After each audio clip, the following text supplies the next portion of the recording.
few days since we said bye to the others in Nasha Town. Still no news about Rarer, though. Where could he have slunk off to? If only he was gone for good. But with all the trouble he stirred up before, there's no way we've seen the last of him. Hello! You must be the traveler in Paimon? Mr. Flins has been looking for you. Unfortunately, there's been a serious wild hunt attack over at the quarry. He thinks it's time to regroup and figure out a plan. A wild hunt? Oh, uh-oh. We better get over there, right away! Come on, let's go!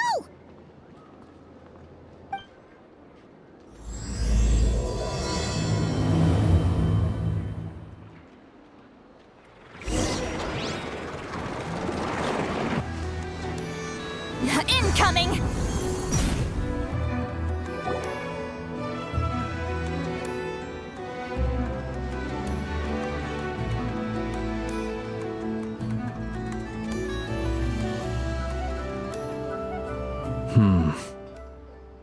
I can barely sense any Kuvaki at all. This whole area feels like a soulless husk. Looks like his appetite truly is insatiable.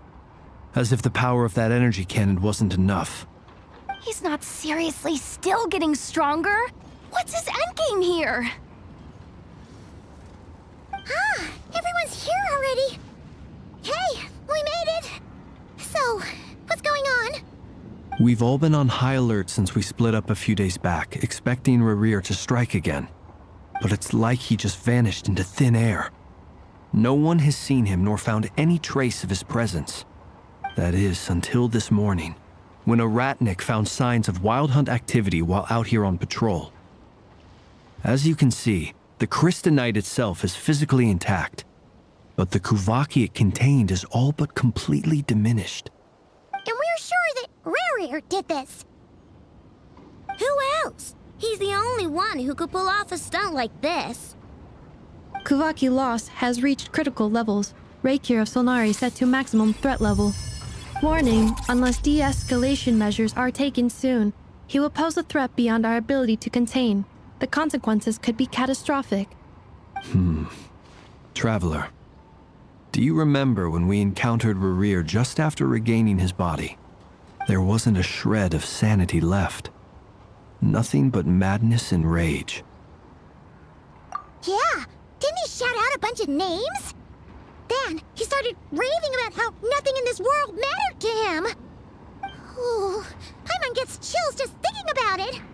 Oh, but the thought that he's still out there, lurking somewhere in Notcry, waiting for his chance to strike?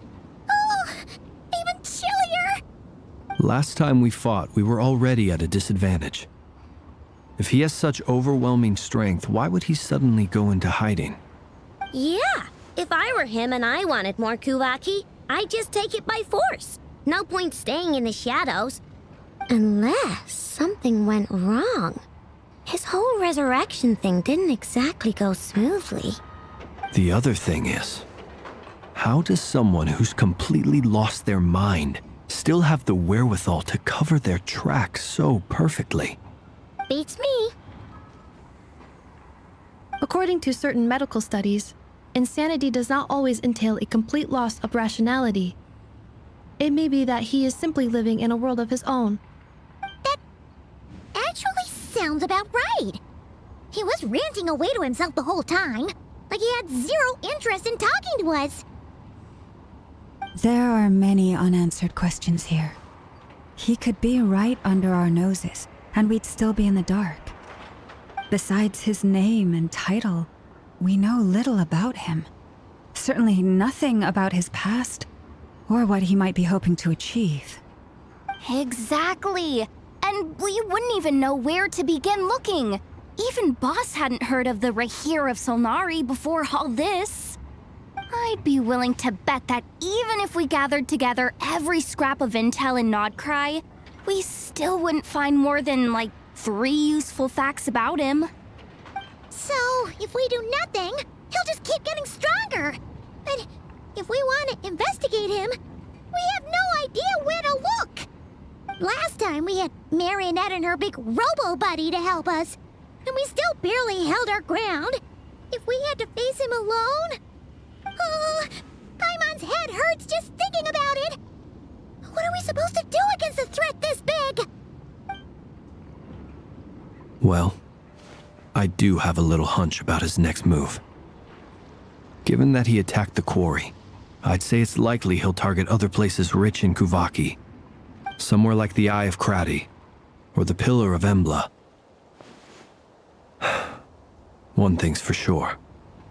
If we just sit back and let him keep absorbing Kuvaki, we really won't stand a chance against him. A perfectly reasonable hypothesis. However, it is worth noting that these two locations are quite far apart. To investigate them both, we'll need to split up. I agree, we should split up. Right now, Rarir's goal seems to be gathering Kuvaki, not fighting us directly. Once we're done, let's regroup on Hisi Island. Wait, why Hisi Island? If I recall correctly, your largest goddess statue was carved from Kuvaki-rich ore, was it not? That's right. Yes, it could well be a potential target of his. I should head back and start evacuating the pilgrims.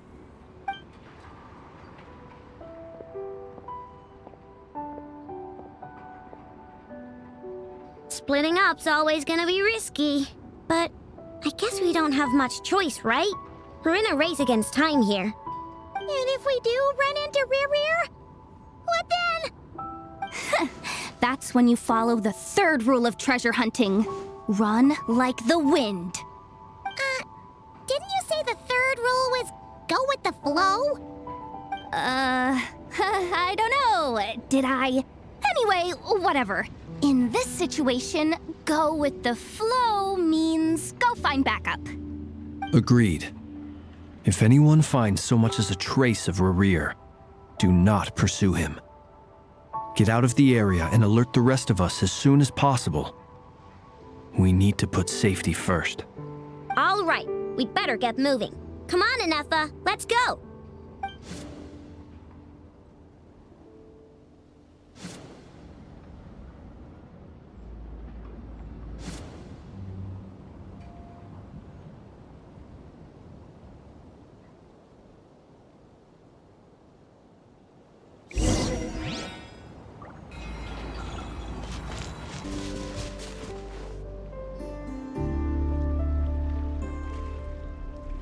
Any leads?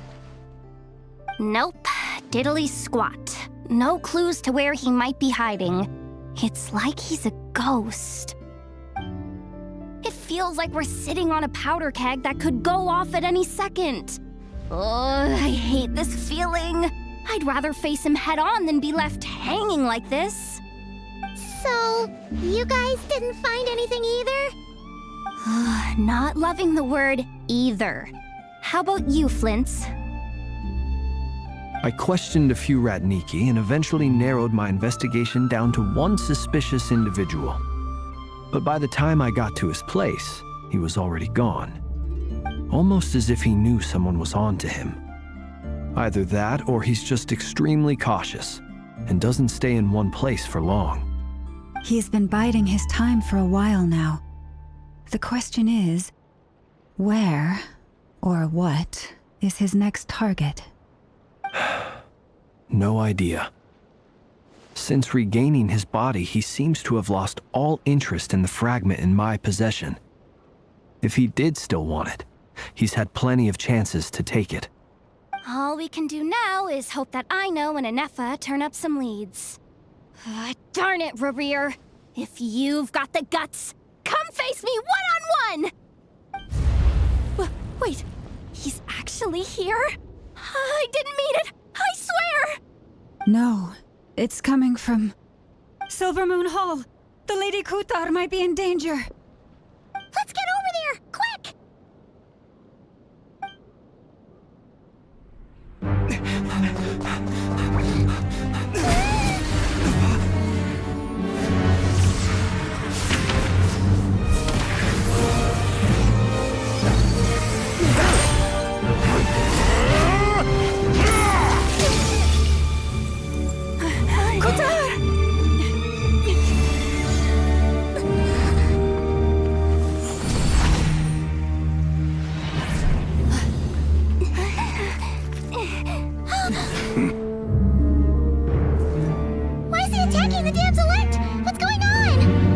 time for questions.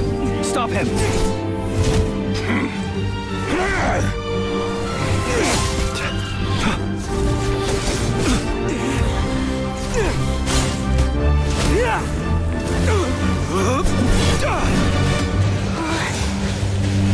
This is insane. Jahoda, get Kutar out of here! On it.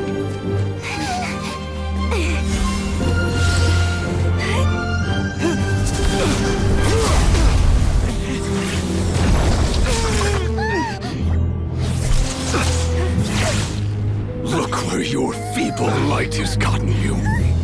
Now you shall plunge into darkness. Felindus, soon I will find a way. Watch out!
That was too close!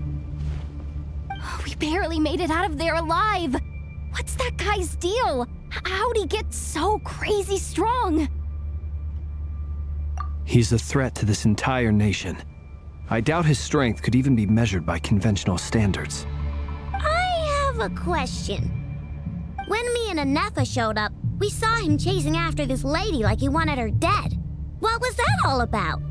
We weren't there for the whole thing either. They were already duking it out by the time we arrived. Yeah, we didn't see how it all started. It all escalated so quickly, we had no choice but to step in. Kutar, can you shed any light on the situation? Kutar. Cross-checking database. I see. So you're the one that the Frost Moon Scions refer to as the Moon Goddess? Wait, she's the moon goddess? Oh, no wonder she looks just like all those statues. There are many reasons why people might worship the moon, and just as many why they might despise it. I've never met that person before, but there was no mistaking his deep-seated hostility towards me. Why he holds me in such contempt, I cannot say. But since he hunts the power of the moon, it's no surprise that I am a target. Kutar. There are many potential motives. For instance, you help the traveler escape his grasp. This could be his way of taking revenge. It is also possible that he covets the Kuvaki inside you and seeks to take it for his own. The list goes on. But right now, devising a counter-strategy should be our #1 priority.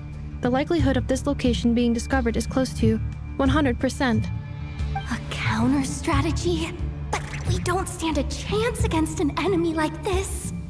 Surely our only option is to run. He's not gonna chase us to the end of the world, right? So as long as we can sneak out of Nodcry undetected... No, I can't say that. Come on, Jahoda, this is serious stuff. You can't suggest we all just chicken out. Running is our only option. Huh? You seem surprised, but what other choice do we have? We are facing an enemy we cannot possibly defeat in battle. Well, I mean, yeah, but still. It's not too late. I can distract him, so you have plenty of time to make your escape. Wait, what? You're gonna act as bait? Doesn't that make sense? I'm the one he's after. There's no need for you to risk your necks on my behalf. A coyote doesn't stop for bypassers while it's howling at the moon. What is it, Lauma? The Frost Moon Scions have already grown accustomed to life without their goddess. My presence here is no longer essential, and this is not my home, so you needn't ask me to stay. We can't just roll over and let him get away with this. That's not our style. Yeah, we can't just call it quits after everything we've been through together. Besides, she'd pretty much saved my life back there. If I just ditched her now, I'd never forgive myself. We can't overlook that you have saved our lives multiple times now. To talk of returning the favor would be a little crass for my liking.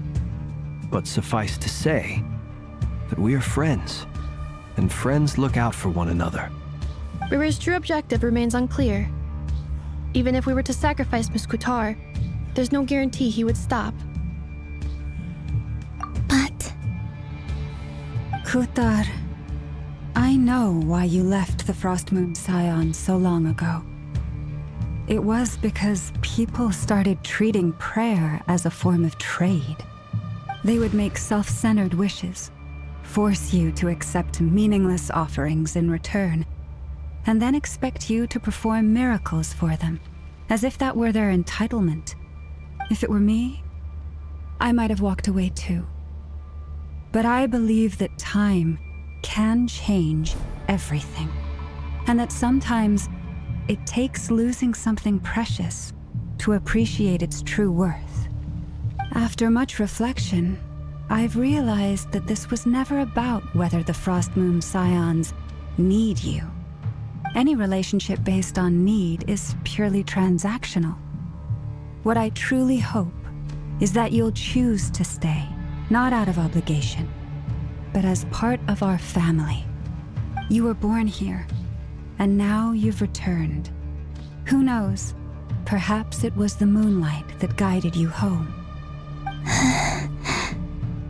thank you, Lauma. But my power is on the wane. I'm afraid I will be of little use to you now. Very well then. I'll do as you say. Both times you saved us, we were transported across great distances in an instant. Is that one of your powers as the moon goddess? It is, but I find it very draining. I barely managed to pull it off just now, and it will be some time before I'm strong enough to do so again. Rejected by the world, my power is dwindling. Like a lake cut off from its source, slowly shrinking away. Now, it has almost run dry. What do you mean, rejected by the world? The 3 moons belong to the ancient bygone era in which they came into being. From the moment I was born, the world itself has been steadily sapping away at my strength. The 3 moons are not one and the same. As the goddess of the Frost Moon, I cannot wield the powers of the other 2. Yet moonlight has a way of blending together. Each can reflect the other's glow. So when our fingers touched, I was able to restore my strength by drawing Kuvaki from the eternal moon's marrow. But this method of recovery is painfully slow. If only we could find the... It's the Wild Hunt! Even faster than we expected. We'll have to finish this conversation later. See how those wild hunt creatures are running away from us. They're likely just a scouting party, which means Rerir won't be far behind. Then what are we waiting for? Let's get the heck out of here!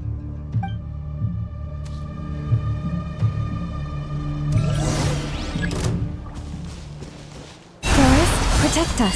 With one heart, we pray.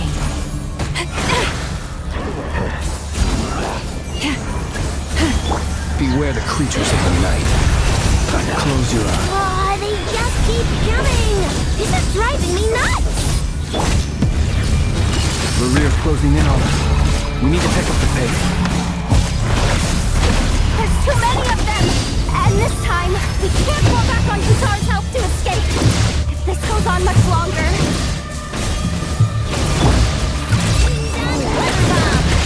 The long sleep beckons.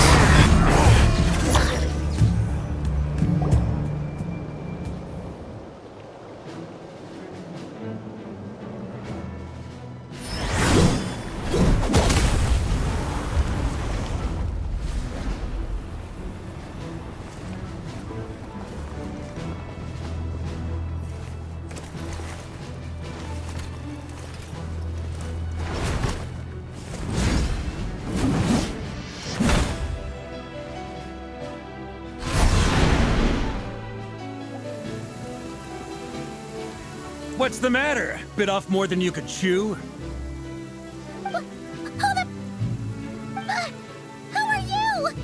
Uncle Varka! You're back from Amsvartnir? Whoa! You're Varka? Grand Master of the Knights of Favonius? We could save the intros for later. Right now, let's get you all out of this hellhole. Follow me. I know somewhere you'll be safe. Oh, is that where I think it is? That's the one. Come on, move! There's no time to waste.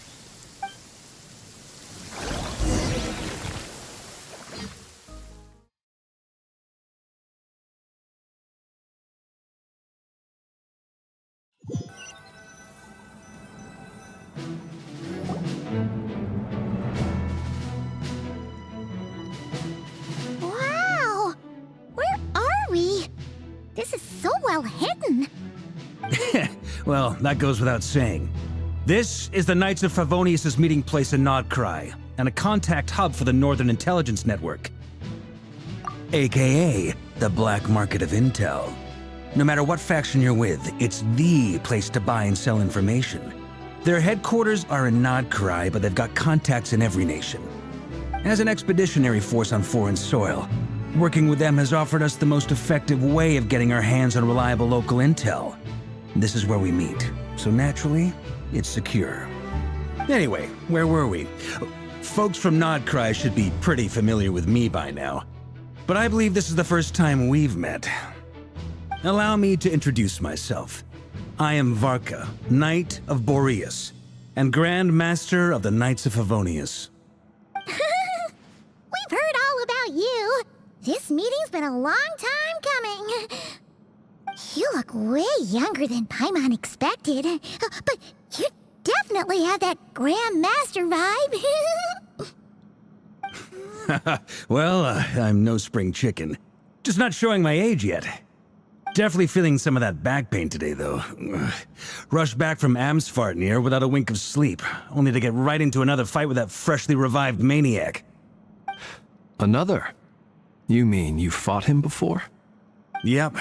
He wasn't nearly as strong back then, but he was still a formidable foe. I brought some of the knights along to give him a little surprise, but he saw us coming from a mile off. My squad took heavy injuries, and I barely made it out alive myself.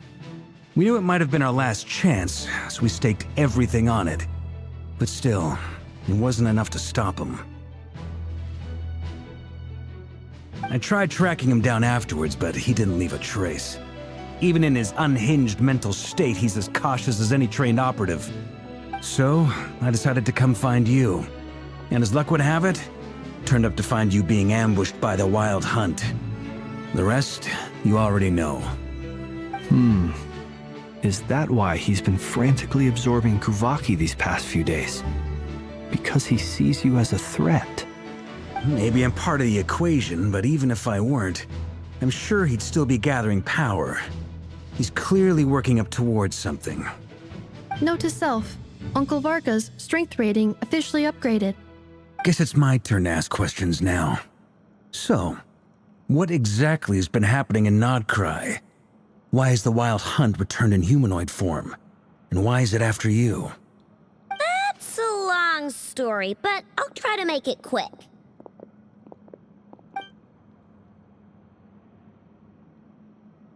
Wow, I had no idea so much had happened. Sounds like you guys have really been through it. So, the Kutar is actually a Fatui Harbinger. And all this wild hunt activity and nod cry is the work of the Raker of Solnari, one of the 5 sinners. That's a lot to take in. Need some time to wrap my head around it all. I'm truly sorry, Mr. Varka. You stood with us against the Wild Hunt and did everything you could to stop it from escalating into a full-blown catastrophe. And then, the one time you're away, it all comes to a head and all your hard work gets undone. You've got nothing to apologize for, Miss Moonchanter. You can plan 100 steps ahead and still slip up. That's just life. No one knows what tomorrow holds. You can't predict which way the wind will blow next. And, to be perfectly honest, I can't say I'm surprised. For all the times we've defeated the Wild Hunt in the past, we've never been able to completely wipe it out. Turns out, we were just delaying the inevitable. But now that a new variable has come into play, fate may well take a different course. A new variable? You mean us? Who else? And in a strange way, I think his resurgence might not be an entirely bad thing. The Wild Hunt is like an unrelenting force of nature, but Rerir is an individual with an agenda. He's gotta have a weak spot somewhere. That said, while Aino was explaining everything just now, some of the points that Mr. Flins added caught my attention. You mean about our mystery ally? That's right. From what you've said, not only did they lead you straight to some key files, they also shielded Hisi Island from a lethal Kuvaki blast. I don't know who or what could pull something like that off. Heck, even Miss Columbina doesn't have a clue. I hadn't heard the story about those files. Would you mind repeating their titles for me? Wild Hunt Phenomena Log, a Nodcry and Ratnik's Field Journal, and Kuvaki Survey Log. Oh. No. Still doesn't ring a bell. Another dead end. Guess all we can do now is hope that our mystery ally keeps showing up when we most need them. Still, it's safest to assume they won't be intervening again. From here on out, we'll have to resolve this crisis by ourselves. Your intel also explains something else I've been wondering about. The reason I led my team to Amsfartnir was because we'd had reports about a possible source of the Wild Hunt showing up there. But once we looked into it, it turned out to be a red herring. I don't know who was behind it, but clearly, it served its purpose. I doubt it's by chance that he happened to make his comeback while my attention was diverted.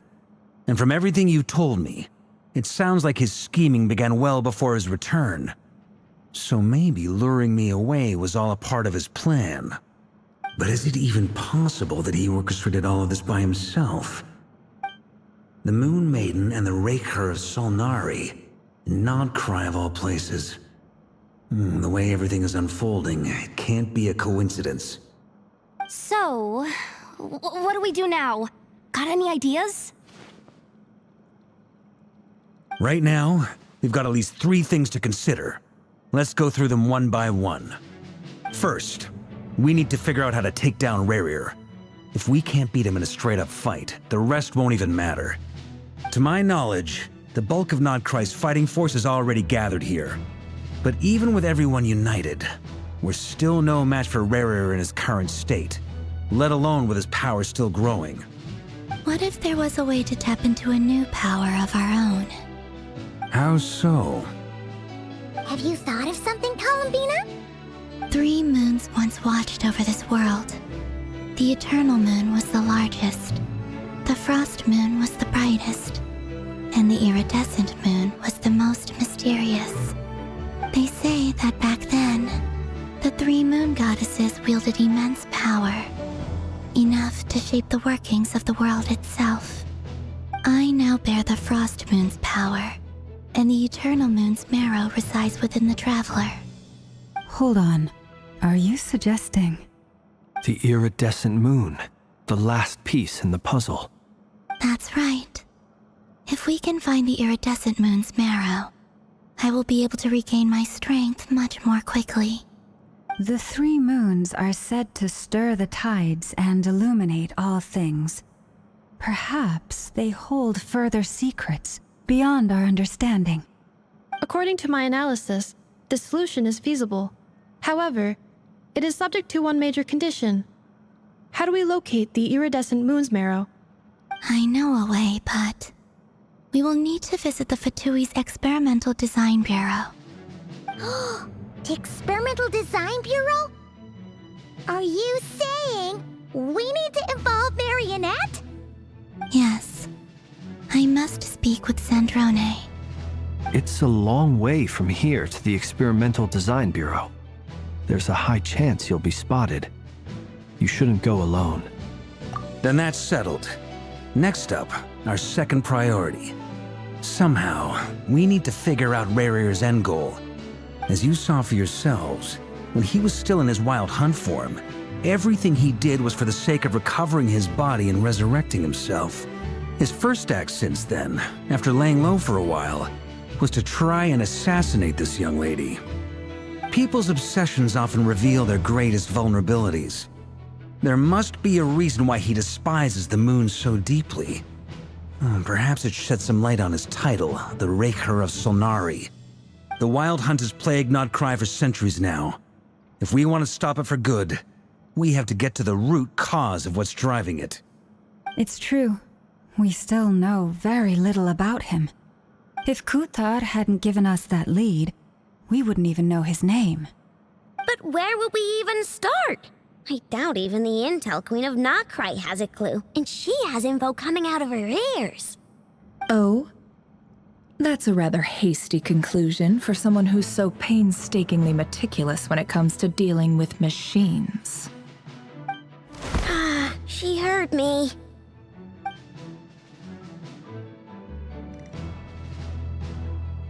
Boss! What are you doing here?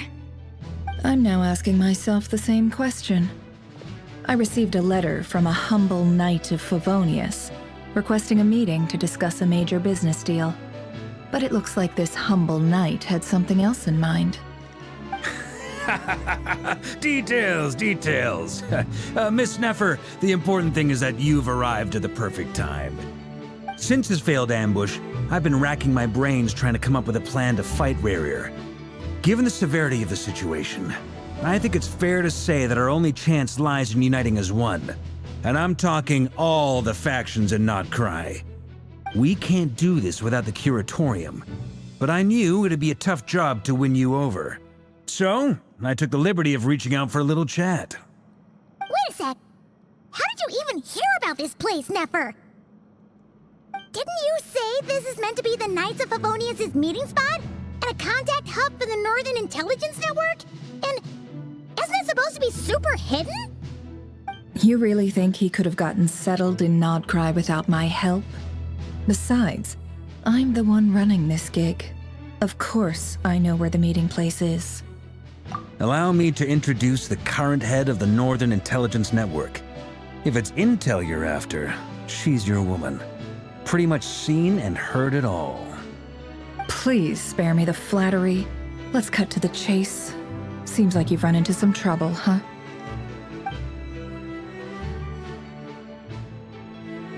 Well, this certainly qualifies as an unforeseen crisis. On behalf of the Curatorium of Secrets, I wish you all the best of luck. So you're just going to sit this one out? Why should I get involved? What could possibly be in it for me? What if we told you we can't do this without you? Oh? Then I'd say you'd better make it worth my while. I don't work for free. I can't put a price on something like this. It's just not in my nature.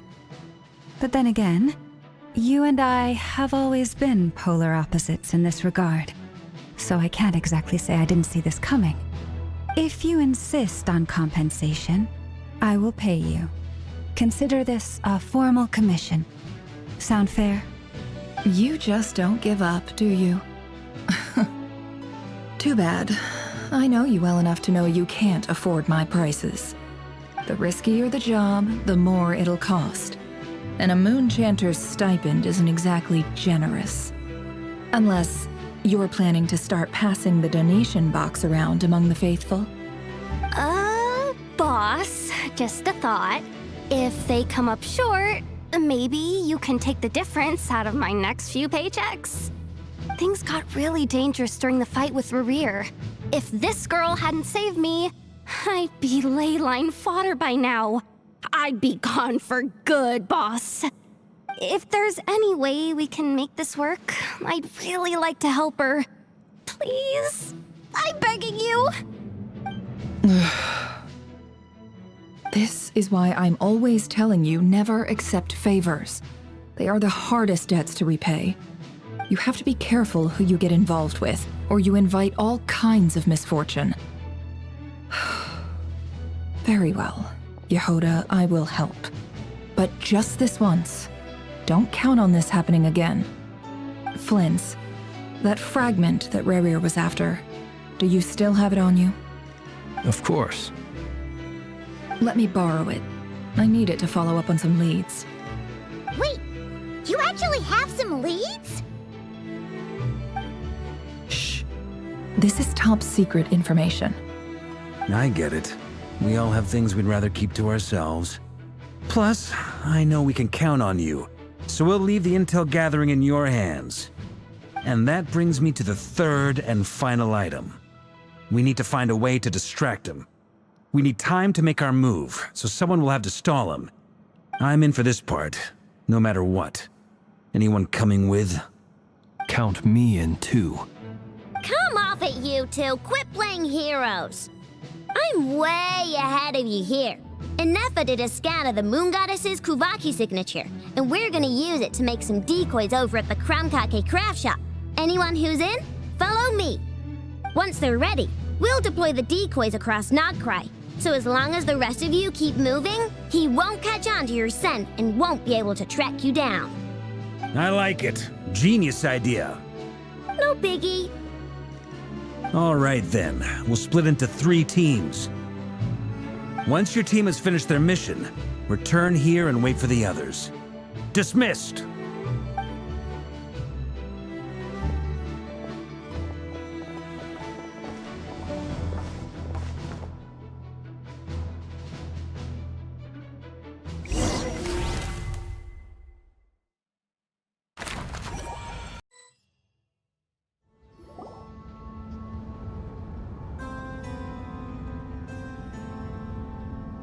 Lady Damselette. Wait, and you two? What are you doing at the Kuvaki Experimental Design Bureau?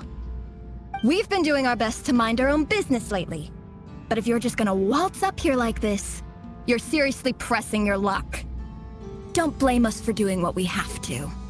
Huh. You really think that's gonna scare us off? We're not looking for any trouble.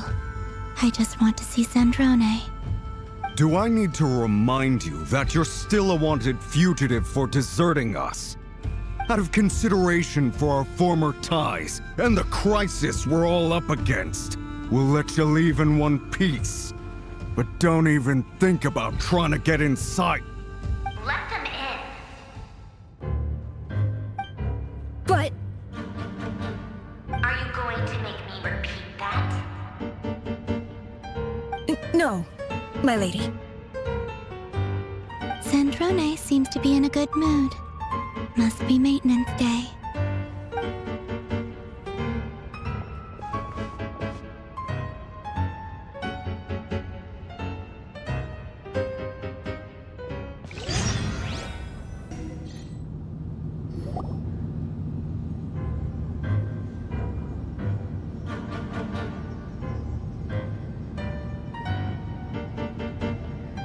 So tell me, to what do I owe the honor this time?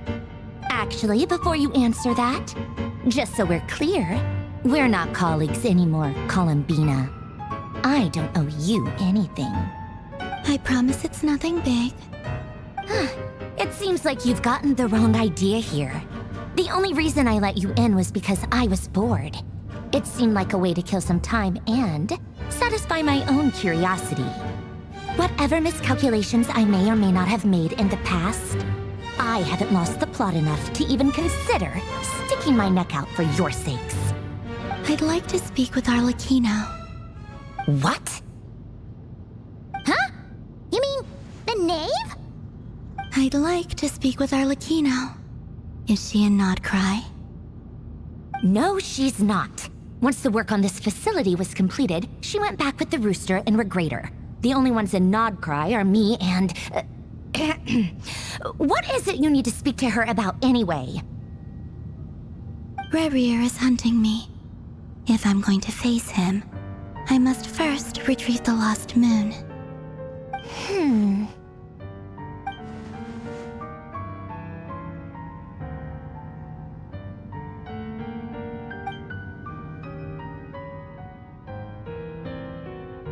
Is that a no, then? As if I need reminding. I was this close to settling things with him before someone decided to whisk me away to their weird little garden. Have you held any tea parties lately? Tea parties? Yeah, obviously. You don't seriously think we'd pack it all in just because you aren't here. If anything, they've been more eventful than ever. Just me, Arlecchino, and a bunch of insolent and sensitive guests who won't stop asking where you've gone. Oh, they've been a real joy. I bet you served them the worst tea you have. Just like you used to do to me when I upset you. Who cares about how good the tea is when there's no one around to drink it? I keep losing people. First Rosaline, now you. I'm running out of people who can make me laugh. Honestly, what could be more ridiculous than the multi-centenarian goddess, who's only ever had the plain herbal tea she received as offerings?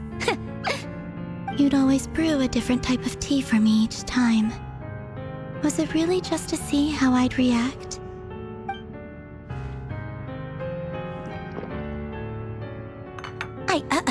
Well, duh. Why else? Watching you squirm was practically my only form of entertainment.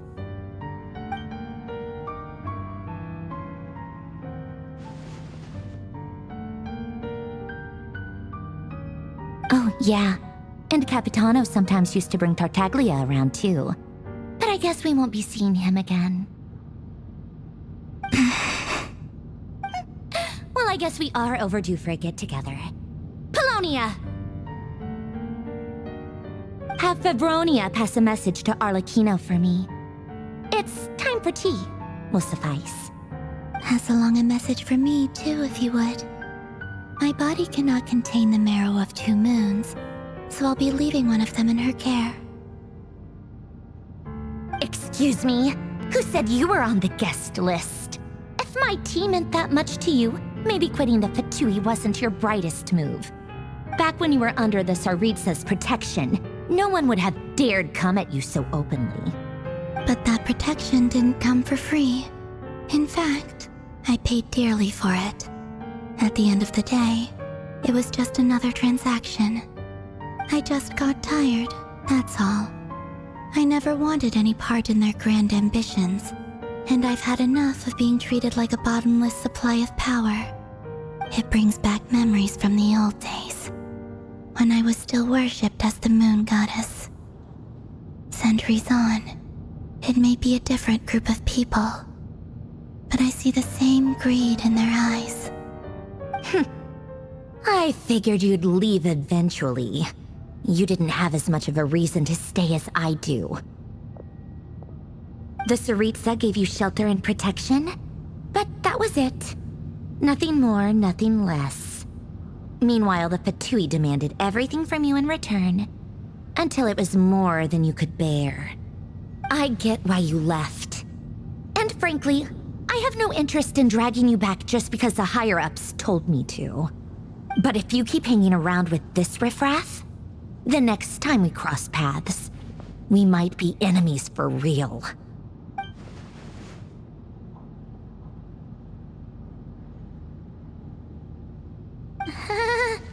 Well, pets are cute to leave? That might be your plan. But it sounds like someone else wants you to stay a little longer. Huh? What do you mean? Listen.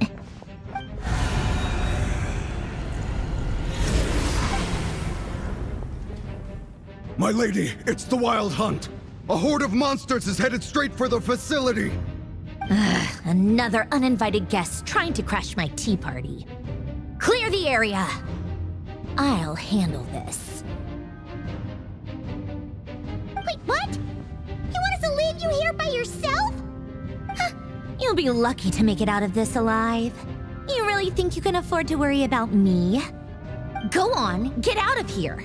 You may have stopped Polonia from crushing him last time, but I've made sure that won't happen again. The entire Experimental Design Bureau is rigged for war. Stay and watch if you want, but it'll be at your own risk. You're not flagged as friendlies in the weapons system. Don't tell me what to do! Look, if you're leaving, make it quick, or you'll just get in my way. There's a secret passage on the second floor. It'll take you right to the plains out back.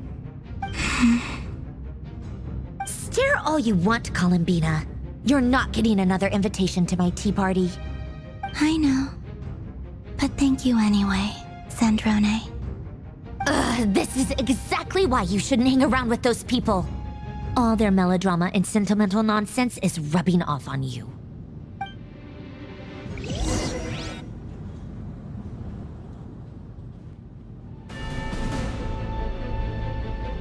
Come on then, Mr. Ray here. Let's pick up where we left off. It's your Wild Hunt monstrosities versus my beautiful creations. Let's see who comes out on top.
Get him!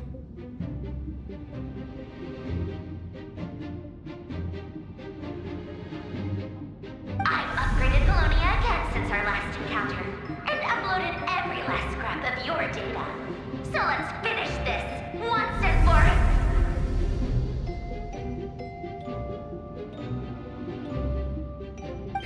She's not here.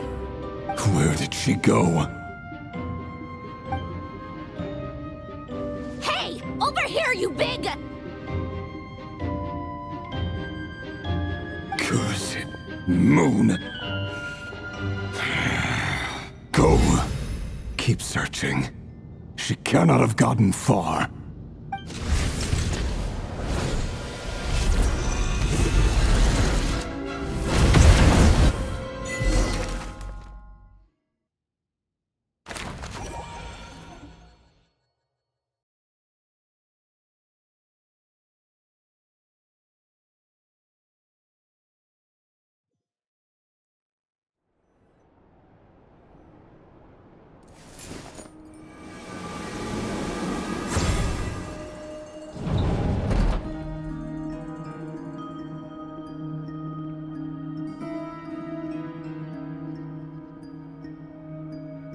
So this is your method for investigating Rarir's past?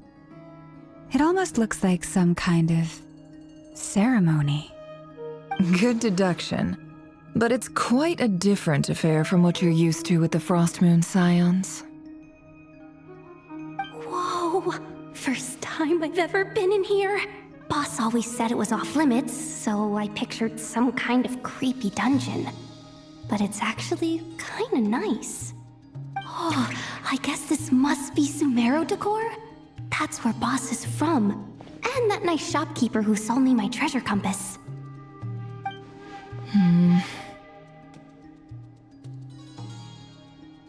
I'm not sure exactly what you've got planned, but it looks like you're all set.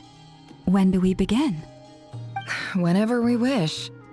But for some reason, I've got a feeling this isn't going to end well. I've never faced Rarir myself, but from what you've told me, his power is beyond anything I could imagine. I, on the other hand, am just an ordinary businesswoman. Our paths should never have crossed, yet here I am, forced to make an enemy of him. If you ask me, you're about as far from ordinary as it gets. So what are you saying? You're getting cold feet? Once I take a job, there's no backing out. Still, I have to ask myself if the power I'm relying on will even work on an opponent of this caliber. And also how to make sure I come out of this alive if things spiral out of control. Death is the one thing we can take for granted. It is the great equalizer, however fortunate or unfortunate we may otherwise be. So it's important to consider how to spend what lifespan we have left. Come on, boss. Lighten up. Quit talking about death. It's bad luck. For once, I agree with you. When you're up against a foe like Rarir, there's no such thing as being too prepared. Is there anything I can do to help? That won't be necessary. I've already made up my mind. Time to cash in a precious favor I've been saving for a rainy day. Jahoda, I need you to find someone for me. The sooner the better.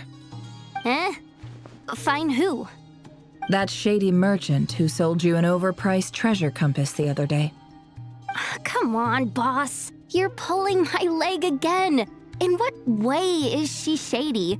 She showed up when I was completely lost and sold me a neat little gadget that was exactly what I needed. Trust me, she's a good person. Anyway, I know who you're talking about.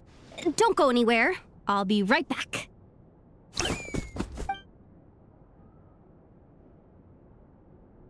Quit grabbing me. I genuinely can't run any further.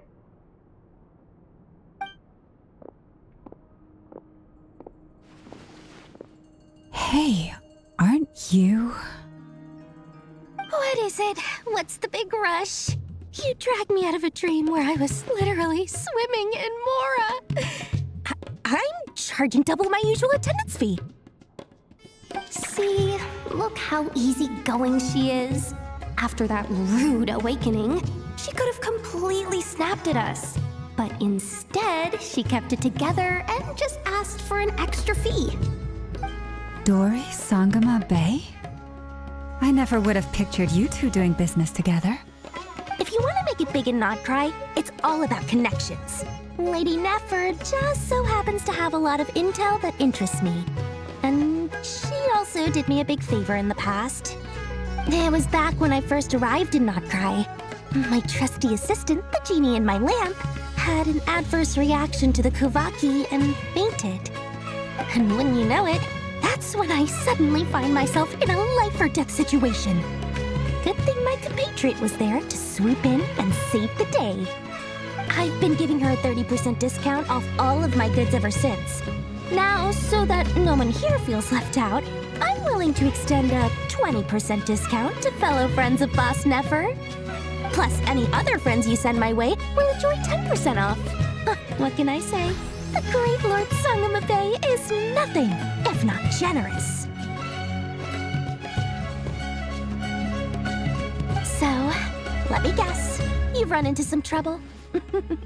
I've got everything you could possibly need, and the more you buy, the more you'll save. You guessed correctly. What have you got in the way of survival gear? The one type of gear I've never been short on.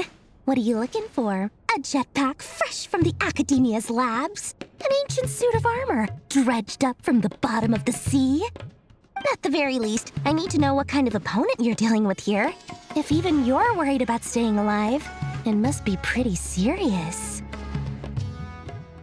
What if I told you it's someone with the power to bring a nation to its knees? Is that so? Then we really are talking top-shelf treasures. I don't have anything like that in stock right now. I'll have to ask my supplier. Your supplier? A powerful woman, make no mistake. I can't reveal her identity, but luckily for you, I hear she's planning to visit Notcry in the near future. If you're willing to wait, I can ask her when she's here. Can't say exactly how long that'll be, though. Then, let me put it another way.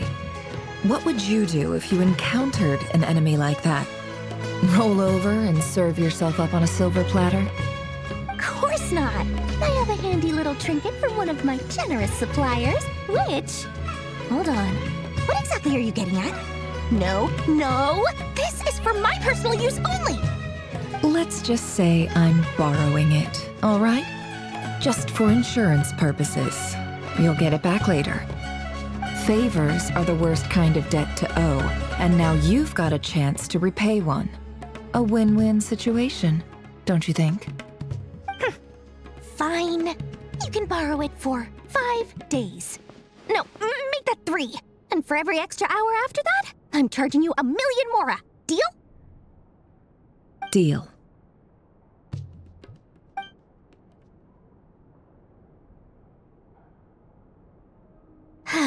What a way to start the day. Now, was there anything else you wanted? Or can I go back to bed now?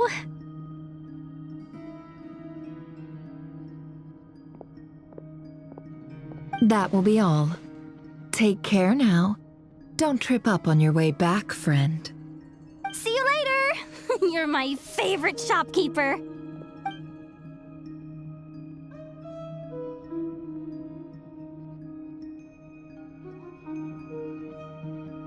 Excellent. Everything is well and truly ready. The ceremony can now begin. After initiating the ceremony, your minds will follow me wherever I go. You will see many strange things in your mind's eye. So remember, don't be frightened, and don't make a sound. Now then, let us peer into the Raker of Solnari's past.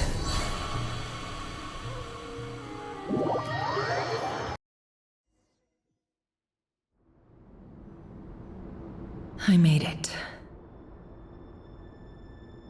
I don't recognize this style of architecture. Must be Conrian. Simple furnishings, table and chairs. It's a more ordinary house than I might have expected. Looks like the fearsome Raker of Solnari came from surprisingly humble beginnings. Unless this passed for luxury in Conria. Unlikely. It was said to be a very prosperous nation in its heyday. Anyway, I'll keep exploring.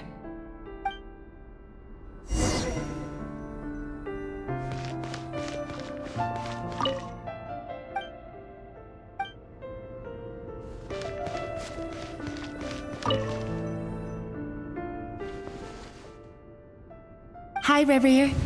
Since you're working extra hours tonight, I thought I'd keep myself busy by checking out that new kebab shop. I've heard good things about their menu. I'll test it out, and if it's as good as everyone's saying, let's go back together sometime. P.S. New stash from the Universitas Magistrorum. I brought some goodies home. A few teacups and a pin rack. Hope you like them. They didn't sign their name, but They must have been close. Sounds like they were living together.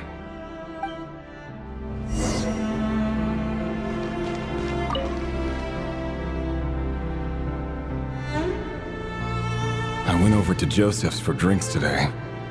They have a fine collection, but I went alone. Felindis was tied up with something and couldn't make it. Joseph asked why I came alone, but I didn't really have an answer. He then went on to ask about other things. If you ask me, someone who asks that many personal questions is too nosy for their own good. But if he invites me again, chances are I'd still go. Felindis. That's the same name Rerir mentioned. Crane imports keep falling. If things don't pick up, we'll soon be back to meat and mushrooms only. Honestly, I'm not a huge fan of that new type of mushroom everyone's been into lately. Didn't it start out as a lab-grown variety? I heard it's even mildly corrosive. Seriously, why would you even eat something like that? I don't care if it's an impressive feat of alchemy. That just isn't the kind of thing I like to eat. Grain has to be imported, and they're eating a diet of mostly meat and mushrooms. Could it be because Conria is underground, so it doesn't get much sunlight? That would explain why they use so much stone in their buildings. They even use alchemically modified strains for food. Seems like the people of Conria don't have many options when it comes to dining. I've just about saved up enough now. Time to buy it and keep it somewhere safe. Making a big purchase. I wonder what it is.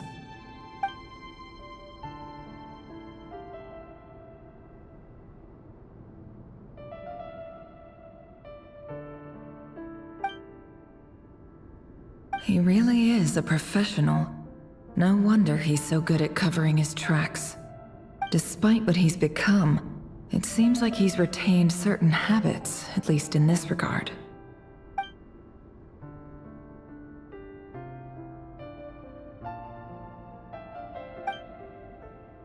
Did Rerir rip it out himself?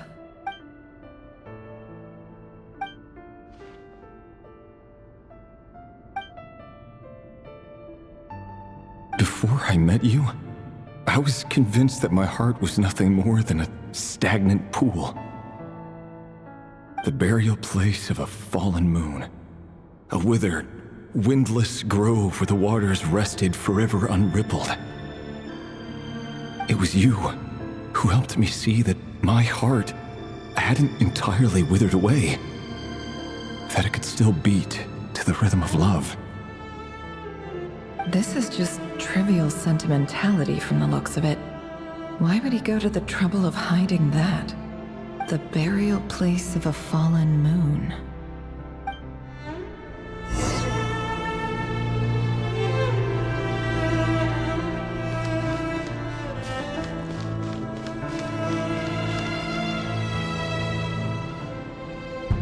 Rerir, over here.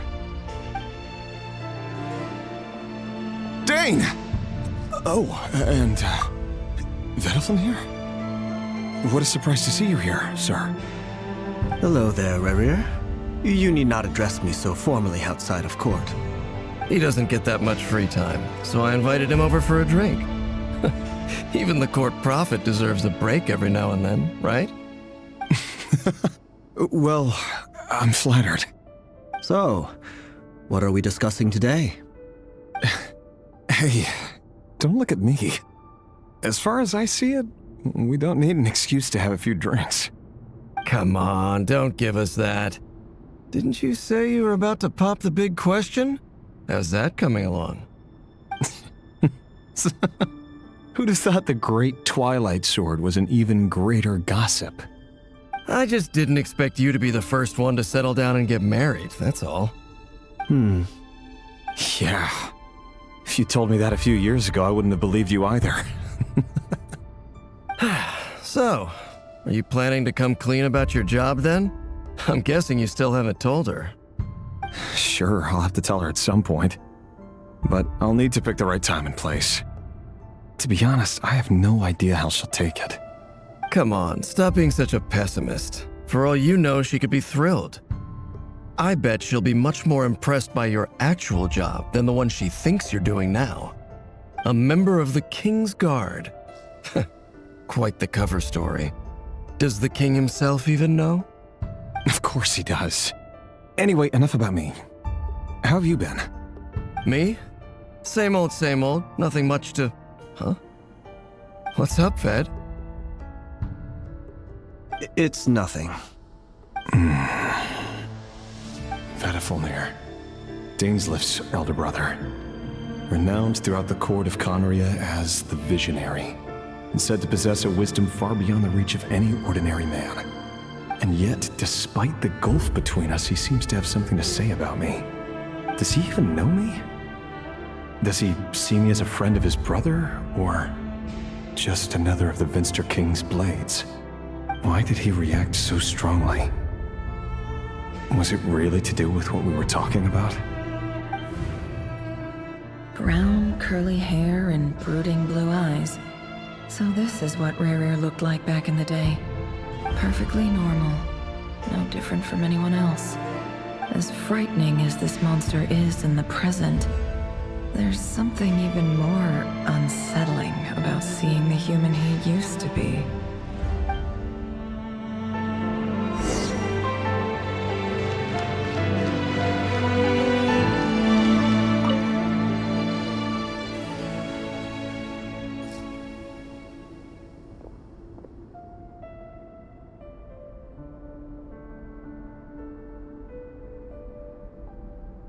Felindis? You're back early? Our equipment's being serviced today, so I got off earlier than usual. How's your day been? Aw, why the long face? Is something the matter? Has your boss been giving you a hard time again? Went for a drink with Dane and the others after work. Isn't that a good thing?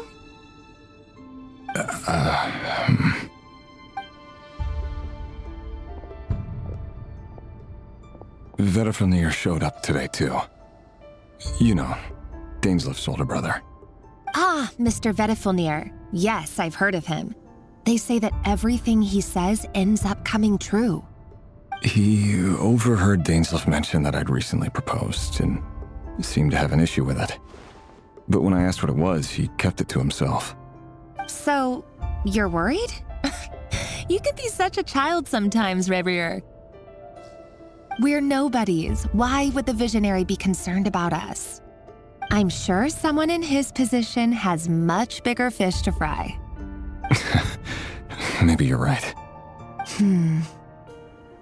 You worry too much, Rerir. We've been together for ages now, and everything's been going so well, has it not? You've even proposed to me. So, you do remember. Tell me then. What's your answer? Like I said, I need some time to decide. You can't just rush into things like this. We may be nobodies in the grand scheme of things, but if we want things to work out, we've still got to plan ahead. All right. Take your time. Just don't keep me waiting forever. Nobodies. Sounds about right. In the eyes of people like Vedifulnir and Dainsleif, what do we matter? Can someone whose gaze is so fixed on a far-flung future even see the present clearly? Besides, the dynasty's fate rests with the king and his inner circle. Whatever I do, it won't make much difference. Meanwhile, every idea they come up with and every decision they make, it affects everything. These days, the king is lost in his research, and the purge of the Crimson Moon bloodline grows ever more intense. The opposition tried to speak out, but nothing came of it. And I'm under no illusions as to why. Because we eliminated them and got rid of their bodies. A man can have 1,000 reasons to carry a sword, but there are few good excuses to use it. Yet the king has never even considered a gentler approach, and he never will. What becomes of someone who kills on another's behalf? Can he ever find true peace?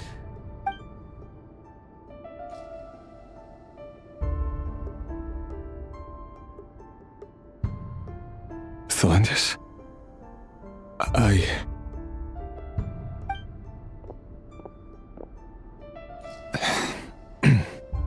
It's nothing. You were right. Fate has never smiled upon nobodies like us. But by the same token, it's unlikely to bear a grudge against us either. There's no reason we can't keep living happily together, cherishing the simple joys of each day as they come. See? You just need to stay positive, Revere. I can feel your warmth, your breath. You're right there, right by my side. Just seeing you makes me happy in a way I can't explain, and that's something that no one could ever take away from me. So smile, my love. Let go of that frown. You're right, Thelindis. I've just been overthinking things. That's better. Getting caught up about things like this will only ruin our evening.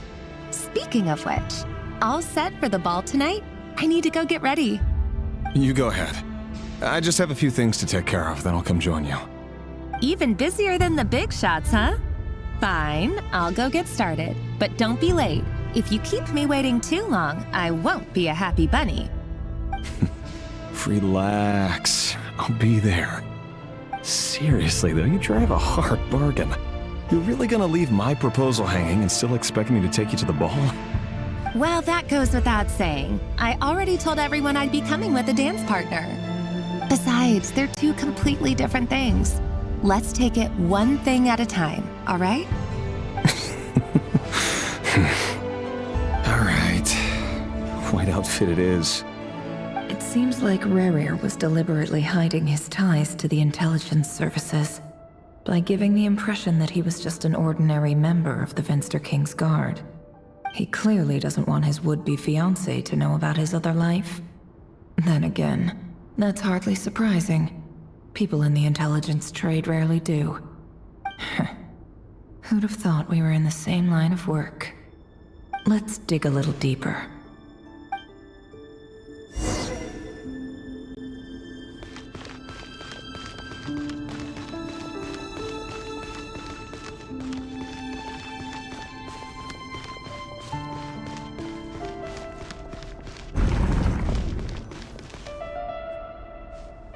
Our last operation was a resounding success, and all thanks to you, Rehir of Solnari. In total, we apprehended 32 dregs of the Crimson Moon, and 67 accomplices. After all these years since the dynasty's fall, so many of them still linger on. Indeed, it cannot be denied. Yet it was destiny that the Crimson Moon should be overcome by the eclipse, and that His Majesty, the all-seeing Venster King, now guides our nation on the path to prosperity. Conria has no further need for a dead moon. But alas, there will always be those who refuse to see the truth, choosing instead to romanticize the past. That's not entirely true. Much about the Crimson Moon era was worthy of remembrance, and that's exactly why they keep trying to see it restored. Many of its secrets remain unsolved to this day. As it happens, that's precisely the field of study my partner is devoted to. You still haven't told her what you really do for a living. Where would I even start? How do you tell someone that you're one of the king's hand-picked executioners? That your hands are steeped in blood? You didn't choose this life, any more than I did. Orphans like us don't get a say. But I'll sure as heck be the one to pay for it. Speaking of which, we need to be more rigorous in the way we identify direct descendants of the Crimson Moon. Someone, it seems, has strong opinions about my future plans. Most likely my marriage in particular. I have a feeling that we may soon become targets of the Crimson Moon's retribution. Your concerns are not unfounded. They've taken out many of our colleagues these past few years, and for that very reason. These are no helpless lambs we're leading to the slaughter. They're wolves in sheep's clothing. Take care, Rehir of Solnari. I look forward to toasting you at your wedding. Thanks, Thorkel. You look after yourself, too.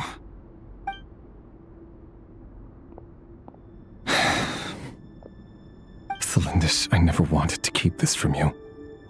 You're the last person I would ever want to lie to. But that's exactly why I can't tell you everything. There are things you shouldn't know. Things you cannot know. The moonlit dynasties are a thing of the past. Yet even now, with the sun shining high in the sky, there are those who would call forth a dead moon's ghost. Could that be why Vedalfnir held back? Or was it because of some court secret he's not at liberty to share? I have to get a clear answer from him. No matter what happens, I will protect Thelindis. Rerir seems to be very concerned by Vedalfnir's reaction. Vedalfnir and Dainsleif, the Visionary and Twilight Sword. So that's what they were really like. I've investigated this whole area now. There doesn't seem to be any other memories here. Should I try somewhere else? Wait a second. What's this black smoke?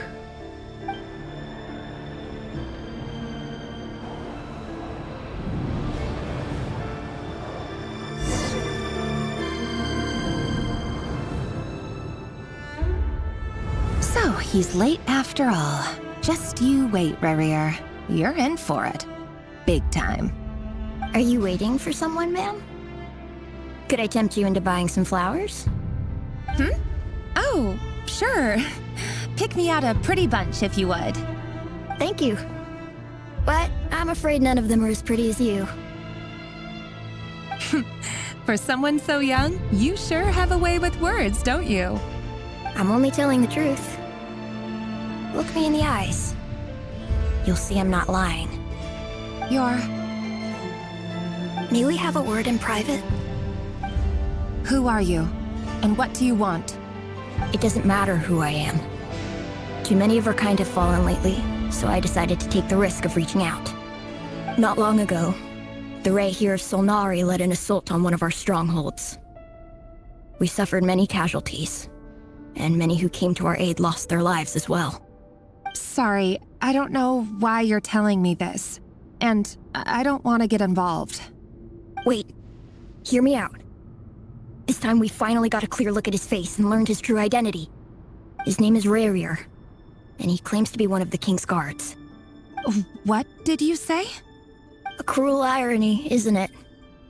The man you're set to marry leads a double life as a brutal executioner. But surely, you must have caught a whiff of the blood on his hands. Why are you telling me all of this now? Simple. It's because... How strange. Rerir was nowhere to be seen in that memory. It clearly belonged to Thelindis. Rerir couldn't possibly know what happened if he wasn't even there. Why would her memories appear in his fragment? The ceremony won't last much longer. I think it's time to call it a day.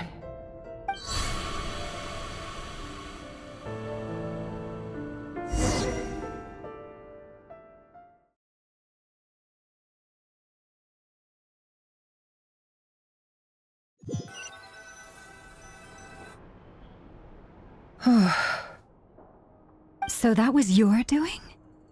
Did you just pull us inside Rerir's fragment to spy directly on his memories? Any more questions, and I'll have to start charging. I had no idea you could do that, boss! Seriously, that was amazing! We're not worthy. We're not worthy! I gotta admit, though, I'm itching to see what happens next. Feels like we barely scratched the surface. I'm just as curious as you are, but the ceremony only allows for limited time inside. That's all we can see for now.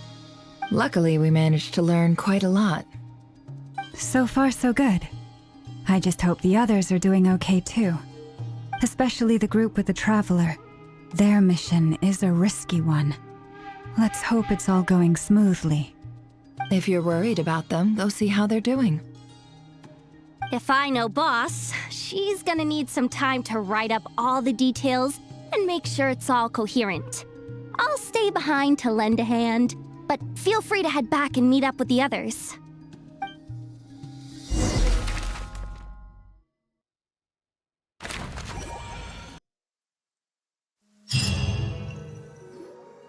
Oh, they've been prowling around for nearly 2 days now. These things just won't quit. Oh, they might not have seen us yet, but them constantly sweeping the area, our way out is completely blocked. Oh, that's never gonna work. One little slip up and it's game over. If they spot us, they'll run straight back to Rare. And once he knows we're here, it won't be long before he's breathing down our necks again. Oh, guess you're right. All right, time to zip it.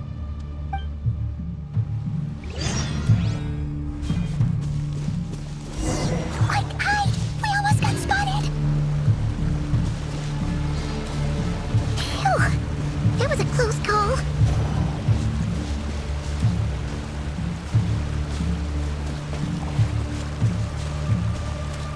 Watch out! It's coming this way!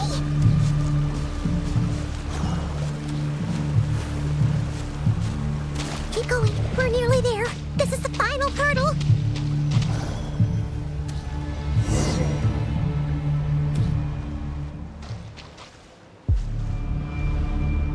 Oh, there's no end to these things.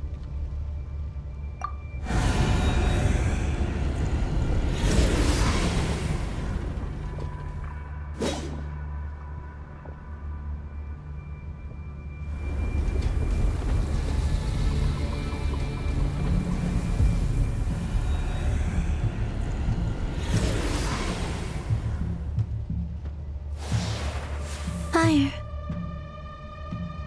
Fire? Wait, what's that smell? Oh no, there's a fire!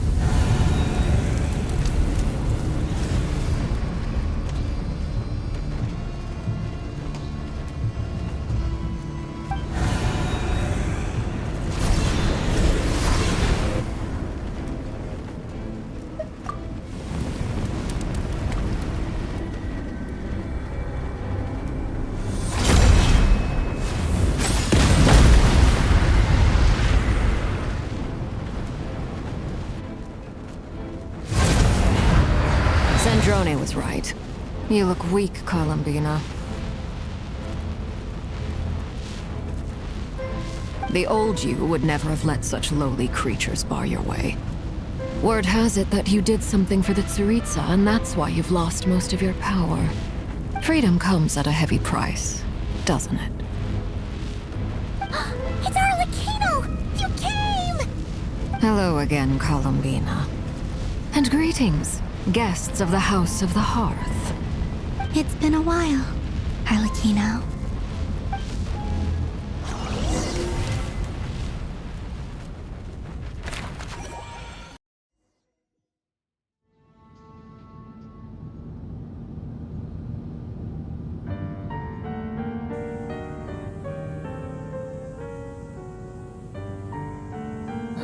Stupid right here of stupid Solnari.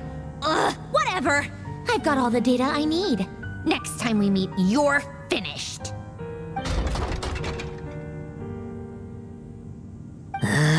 He sure doesn't pull his punches. Excuse me, do you need a hand? You can do me a favor by staying out of my way. Can't you see I'm busy? Wait a minute. I recognize that voice. Hello, Miss Sandrone. Father sent us over to help. Huh. How considerate of her. Hey, Freminet, get over here and help me fix this. Lenny, you do your thing. Just keep your sister away from my machines. Nearly every machine that cat girl touches ends up going haywire. Go put her on cleaning duty or something.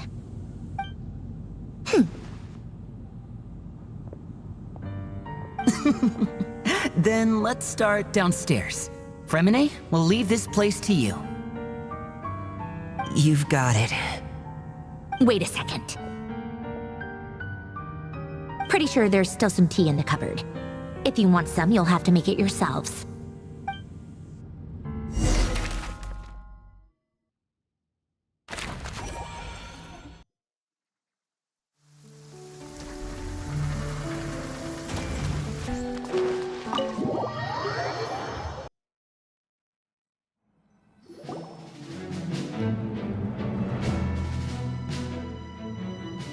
It's a relief to see you all made it back in one piece. Huh? Feels like there's quite a few people missing. Where's Flins and the others? And what about Nefer? I returned ahead of them. Flint is helping Aino and Ineffa to set up the decoys and buy us some time.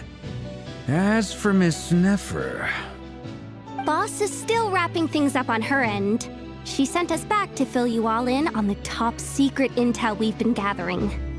I see. Then let's get right into it. But first, who do we have here? You brought someone else in to help? Greetings. I was invited here to help as a longtime Tea Party companion of Columbina's. You may call me Arlecchino. Surely it can't be. Those eyes. Oh, where have I seen them before? Wait, of course. In those memories we just saw. The only Arlecchino I know is the fourth of the Fatui Harbingers.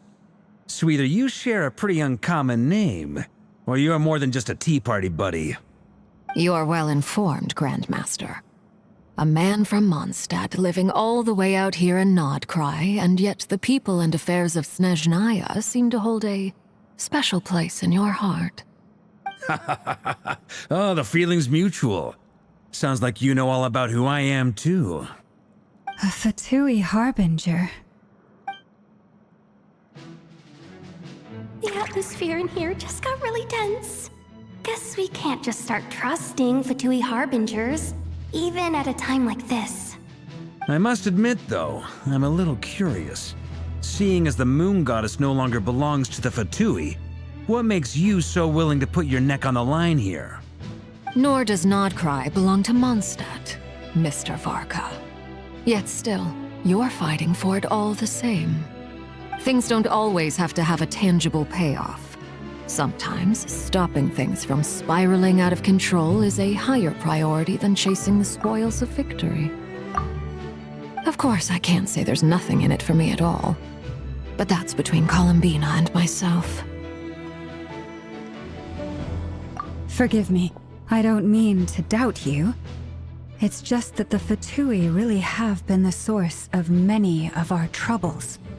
We have our own way of doing things here in Nodcry. But ever since they arrived, the Fatui have treated us with nothing but hostility. I know there's been a lot of bad blood between us in the past. I've done my utmost to avoid friction whenever I could. But sometimes fundamental conflicts of interest simply can't be settled amicably. That's why I'm here solely in a personal capacity. This has nothing to do with the Fatui. As a gesture of good faith, I'll be frank. I can help Columbina track down the iridescent moon's marrow, which will help her restore more of her power. Anyway, what else is on the agenda? Let's begin. She says she'll be frank, then completely skips over the details. Looks like she doesn't want to give away too many secrets after all. But she clearly wants to change the subject. It'd be awkward if I tried to bring it up again now. I guess we'll just have to go along with it. She's the fourth of the Fatui Harbingers after all. One look and you can tell she's not someone you'd want to mess with.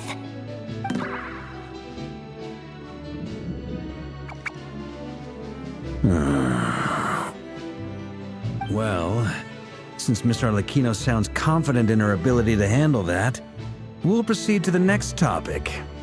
Jahoda, time to share that top-secret intel. All right, listen up, everyone. First, we now know that Rerir was originally a Conrian secret agent whose primary mission was to hunt down and assassinate the so-called Dregs of the Crimson Moon. The Dregs of the Crimson Moon? In the memories, there was a lot of talk about the Crimson Moon and Eclipse, and a whole bunch of other stuff from the time of Conria. To my knowledge, those were the names of 2 different Conrian dynasties. Long, long ago, it is said that the people of Conria worshipped the Crimson Moon, drawing a mysterious power from its reflection. But one day, a coup saw the Crimson Moon eclipsed, hence the name of the new dynasty that replaced it, and how it became the new emblem of Conria. Still, long after the Crimson Moon dynasty had fallen, the last ruler of the Eclipse dynasty, the Vinster King, still coveted the secrets it left behind.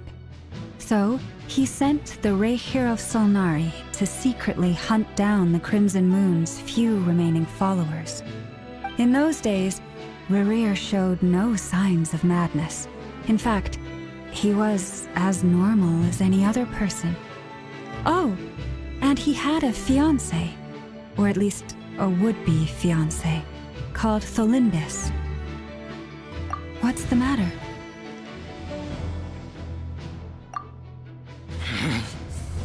Verfene, Freundaughter,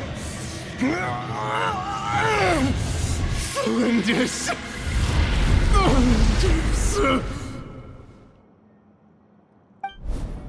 Interesting. Anything else? What about this would-be fiancé of his? Do we know anything about her? Well, she was a researcher at the Universitas Magistrorum, but it felt like she was hiding some kind of secret. Oh, and one more thing. For some reason, Rerir's fragment also contained some of Tholindis' memories, though only a very small portion. Well, no shortage of potential leads, I'll give you that. In any case, it sounds like we can conclude that while Tholindis was still around, Rerir appeared to be lucid and quite normal. Tholindis, it seems, must have been the one thing in this world that he couldn't let go of. Tell me though, were these pure-blood Conrians we're talking about here? Why do you need to know that? Hold on. If she was a pure-blood Conrian... Oh yeah! Just like how it was with the captain! If we could somehow find her, do you think there's any chance Rerir might regain some of his sanity? It's possible, but it would take a miracle. We can't pin all our hopes on that. That merchant who Nefer knows, Dori Sangama Bay. Maybe we could hire her to look into it. Alright then. Let's keep working in our separate teams. Traveler, Paimon, Kutar, and Miss Arlecchino will go look for the iridescent moon's marrow. As for the others... On the way over here, I noticed that the Wild Hunt monsters had grown even more frenzied in their search for Kutar. At this rate, the people living here will be in grave danger too. So I'm thinking of gathering together some of our followers to go wipe them out. I'll head back to the curatorium and meet up with the boss. Feels good knowing we've all got something to be getting on with. Given that the Wild Hunt has been a lot more active lately, the Lightkeepers have likely begun their own operations too. If that is the case, someone will need to pass the news on to Flins.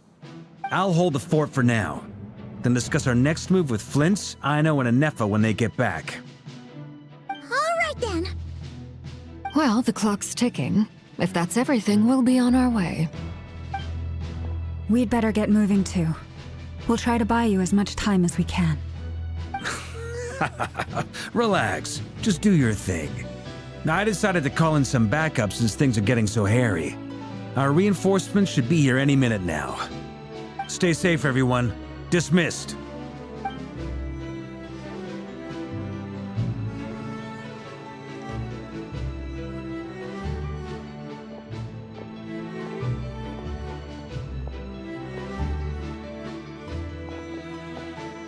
We're back. Did we get here a little early? Or a little late? A tad late. The others have already set off. To summarize, our resident moon goddess has found us a new ally, and Boss Nefer has uncovered some promising info. Everything going smoothly on your end? Not great. I don't know how long we can stall them for. The decoys are getting taken out way faster than we imagined. I'm gonna make some more later, but I need a timeout first. I'm so tired right now. Oh, right! Ineffa, could you fill in Uncle Varka on what we just discussed with Flins? Sure.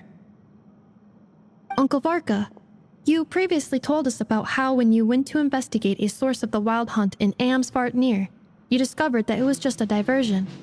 But according to Flins's intel, several outbreaks of the wild hunt had already occurred in Nodcry in the period leading up to that. That was before Rerir had regained his body, when he was far from regaining his full strength. In other words, in theory at least, he still lacked the means to act in two places at once. Flins, with everything that's been happening, the Lightkeepers across Nodcry are rallying to fight back against the Wild Hunt. They're gonna need your help. Aino, I'm sure you're capable of coming up with something far more effective than decoys. But for now, you should stay here and get some rest. Ineffa and I will head back over to Amsvartnir to see if there's anything I missed. I told you Uncle Varka would say that, didn't I? A deal's a deal. Not a word about my snack intake for the next week. Database updated. Reliability of Aino's predictions increased. What does that mean? They were betting on how you'd respond after hearing their intel. It's the obvious choice, isn't it? That's hardly worth betting on.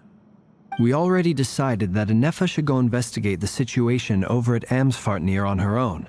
You might as well stay here and keep watch. Someone needs to hang back and oversee our strategy meetings. And besides, you still haven't fully recovered from ambushing Rerir. So I've ended up with the easiest assignment.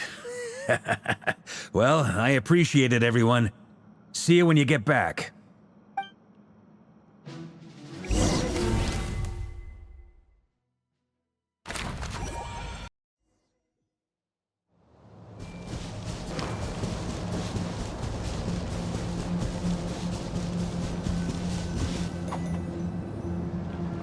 Here, this will serve as a good spot to cross over. Arlecchino, hold up a second. Since you brought us all this way, would you mind telling us what you've got planned? We still haven't got the slightest idea what's going on here. And if even Columbina doesn't know where the iridescent moon's marrow is, how do you? Simple. Because I am an inheritor of the royal bloodline of the Crimson Moon, and one of the last surviving embers of the Two Worlds' flames. Huh? Are you serious? As in, you're a descendant of that Crimson Moon dynasty we were just talking about? The one from ancient Conria? Your surprise is understandable. I was also taken aback when I first learned of it. But the more I thought about it, the more I realized the signs had been there all along. When I was young, I discovered I could wield a very special kind of fire. It coursed like blood through my veins and smoldered away inside my nerves. What's more, whenever I experienced strong bursts of emotion or drew too deeply on this power, it was like some kind of presence within the fire would begin to gnaw away at me, consuming me from the inside out. Exactly. That is why my hands are like this, too. At first, I saw it only as a curse, but once I became a harbinger, the jester apprised me of the truth. Together with my own investigations, over the past few years, there are several things that I have gradually come to understand. For instance, take the so-called Crimson Moon. In truth, it is nothing more than the shattered remnants of the iridescent moon, fused with the abyss to prolong its lifespan. Since this blood flame was bestowed upon me by the Crimson Moon, it is a fusion of the iridescent moon's former power and the corruption of the abyss. You all understand the nature of the abyss well enough. I draw upon its power, and in return, it hungers for my soul. This strange blackness is the mark of corruption it has left behind. If I recall correctly, you once told me that if the corruption ever made it to your heart, you'd become a completely different person. Yes, and that's the reason I'm always careful not to push my power too far. It's essentially a never-ending tug of war. Whew. Sounds intense. Anyway, the rest of my story can wait. Is there anything else about the Crimson Moon or the Iridescent Moon that you're unclear about? Paimon has a question. So, the Crimson Moon that the Carians used to worship was actually the Iridescent Moon, right? Which was one of the 3 Moon Sisters. Does that mean that the Carians were to the Crimson Moon as the Frost Moon Scions are to the Frost Moon? So much of that history has been lost. We have no way of knowing exactly what they were like. But I would suspect that the Conrians weren't as devout in their moon worship as it might appear. The iridescent moon's remains simply served as their link to the Abyss. Later on, perhaps someone discovered a way to make direct contact with the Abyss. Or maybe there was some kind of ideological divide. Either way, a dissenting faction staged a coup and drove out the royal heirs of the Crimson Moon dynasty. Still, even with the dark sun looming high overhead, the Crimson Moon's glow never truly faded. If you want living proof, it's standing right before you. The first time we met, I sensed something familiar in your presence. When I looked at you, I felt I could see that mysterious red moon in the corner of my eye. In your flames, I saw its broken image, surrounded by a strange black aura. Well, I appreciate that you kept it to yourself. Much about the Crimson Moon is still a mystery, and I'd prefer not to end up as the object of an insane research project. Anyway, time is against us here, so if there's any other questions, they'll have to wait. I just want to make sure I've got one thing straight. In her letter, Sandrone mentioned that since you are unable to contain the iridescent moon's marrow yourself, you intend to leave it in my custody, correct? That's right. For now, it's the only way I can pay you back for your help. The iridescent moon is already part of who you are, so with its marrow in your possession, you'll be even more powerful than before. Deal. Then let's get started. Get what started? What does this place have to do with the Crimson Moon? When I first became a Harbinger, the Jester gave me a book called Parenheri, also known as Leobranto Inamorato. You should be able to buy a copy next time you're in Fontaine. It's a love story set in the Crimson Moon era, but setting aside the tangled romances of its characters, it also records a few interesting details. In the Crimson Moon era, or so the story goes, there was an orphanage that received children from beyond the bounds of this world, and subjected them to a peculiar induction ceremony. Beyond the bounds of this world? For real? And what kind of induction ceremony? The Crimson Moon sages looked beyond this world for beings with powers that surpassed the gods. But fearing they might lose control, they subjected these children to a process of refinement. They made these children crawl up a fireplace and kept asking them, "Have you died? Did you see it?" Until they finally admitted to having died and seen a crimson moon. The adults embraced the children who passed the ritual, telling them, "Within the fireplace, you have traversed the flames between 2 worlds. Here and now, you are born anew." The book leaves much unsaid, but I suspect that this was their way of branding the children they had enrolled, leaving an indelible mark upon them so that they would forever live in the Crimson Moon's light. That explains why I can't sense the Crimson Moon's marrow in this world. It makes sense that it would be sealed in a special space that can only be accessed temporarily through some kind of ritual. But there's no fireplace here. Do you see a chimney anywhere? Oh, are we supposed to build it ourselves? Okay, fine. Paimon will go find some bricks. That won't be necessary. The fireplace is purely symbolic. The key to the ritual is crossing the flames between two worlds.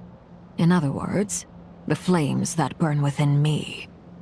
Those burned away by such flames leave behind a kind of ghostly afterimage in the world. In the days of Conria, people believed they could be used to bridge the gap between the two worlds of life and death. In short, I can open a passage to that space for you. That's the easy part. The catch is I'll need to stay on this side to keep the passage open, so I won't be able to come with you. Once you're inside, you'll have to find your own way. Very well. Then I'll open it up. Traveler, spare me a little more moonlight if you would. I may need it.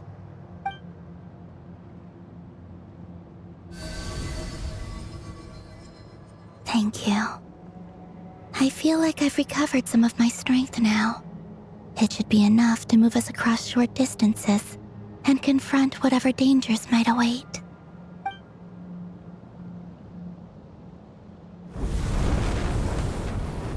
Mistress of the seven hues of ages past, great mother of the present, crimson-clad sovereign of the two realms, by fire severed, by fire renewed, I offer myself now and beseech your descent.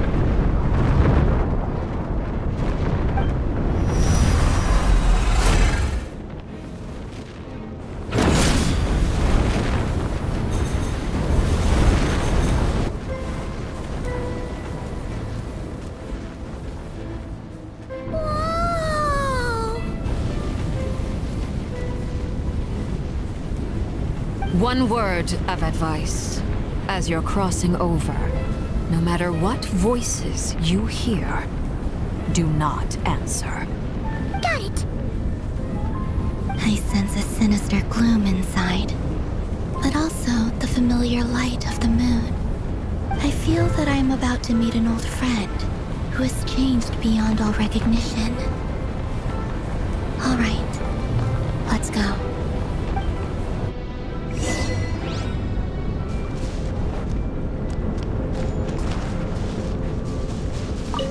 Seismic changes often begin with small windows of opportunity. This could be your window.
Your broken body, seized by the abyss, and hung up aloft like mummified remains.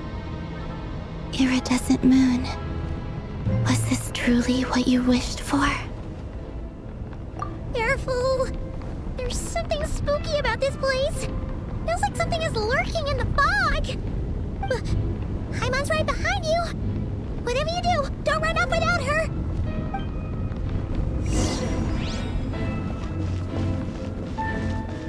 By the way, Columbina, didn't you tell us that the iridescent moon had shattered into pieces? The moon up there looks pretty whole to Paimon.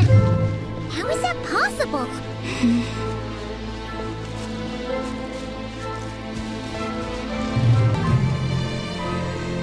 Just like I thought.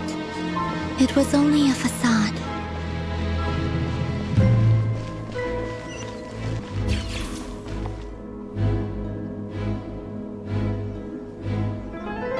Huh? Huh? For real? That's way too high! There's no way we'll be able to reach it! No. I'm not sensing anything up there. It's coming from under the mountain. Let's see... Ah! There's some kind of weird shadow over the water! Wait, see that? Looks like a mechanism of some sort. Let's check it out!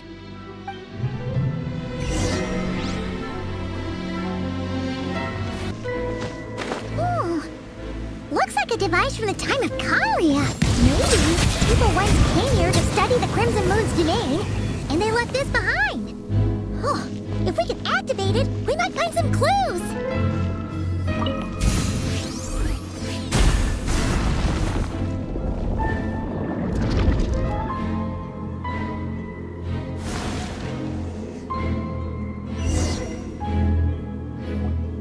Hey, look at that!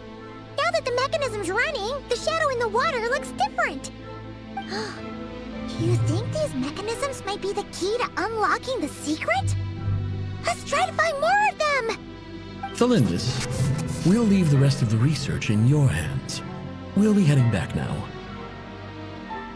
I hope this isn't ruining date night. Ugh. Mind your own business. Just leave me some snacks on the table.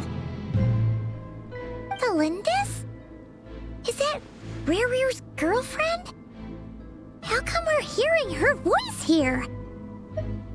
Oh yeah! So, do you think she was studying this strange space all along? The Abyss has made this space extremely unstable. Maybe that's why some of the things she said and did were preserved here. Like echoes. Or after images. Whenever I see this view, it takes me back to a poem from my childhood. Waning moon, oh lifeless damsel, weeping on the mountain crest. Mourning still in wistful tone, her fragile soul now laid to rest. For me, of all people, to be here investigating the mysteries of the Crimson Moon space. Is it a coincidence? Or something more?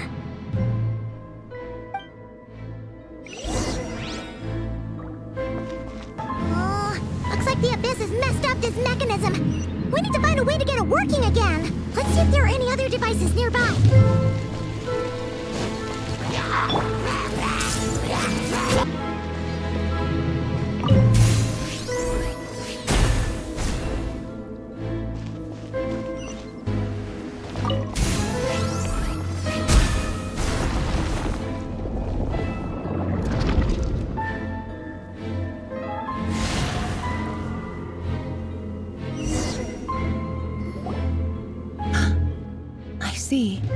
So the moon marrow, or rather the power of the 3 moons, is the key to unlocking. If it really does exist, then maybe this madness can finally be put to an end.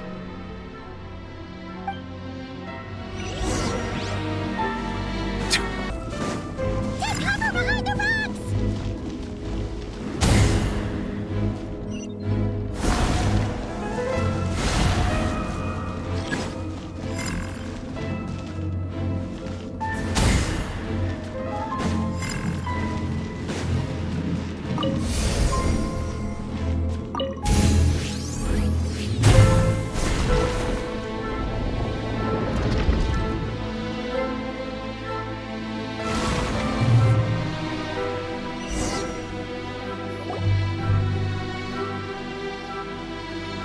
With the Abyss inhibitors in place, I should be able to access the chamber with the moon marrow. Oh, Rerir, with every step you take, you're drifting further from what you truly desire. But you're not the root of the problem. Ever since that outsider set foot in Conria, the Vinster King has sunken deeper into madness. If only I could get my hands on that outsider.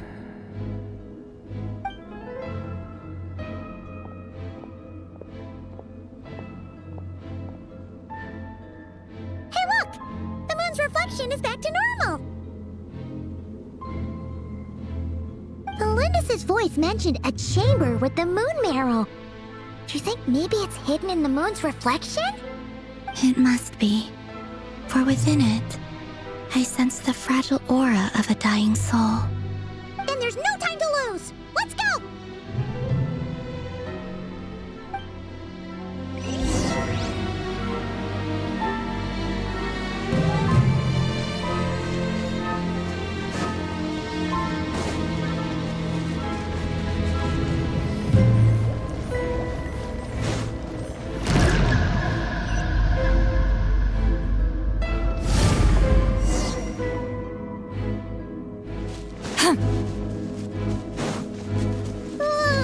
These things are so creepy!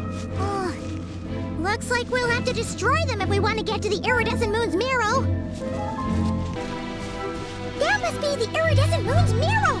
Oh, we'll need to destroy these things before we can reach it!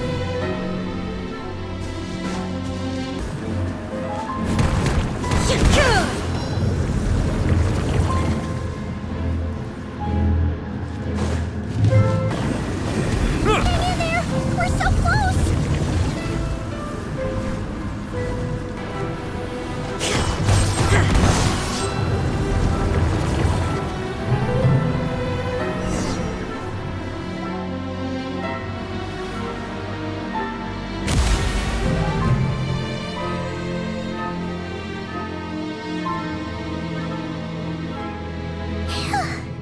We finally did it!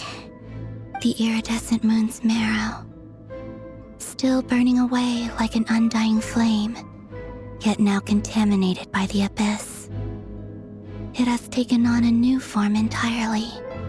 If we can purify the abyssal power within, we should be able to obtain its untainted essence.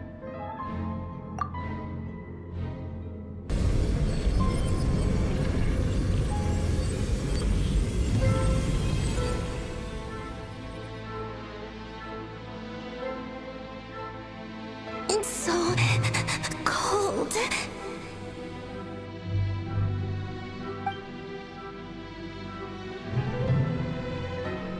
Is it you? Are you here? Huh? Are you talking to us? At long last, I can see you once more. Our fates have crossed, and I am finally free. I'm sorry, I lied to you. Even knowing what was to come, I still couldn't let go of the fear in my heart as death drew near. The moment the moon shattered, my body began to split apart piece by piece. Like I was being cut into pieces by 1,000 blunt blades. My thoughts scattered as the cold crept in. But I could not bear to fade away like that. Tell me, what was it that brought you to us all that time ago? If only I had possessed your courage, then I might have been spared this torment more painful than death. You look so puzzled. That's how I felt too when I first saw you. But trust me when I say that everything happens for a reason. Farewell, Hypo.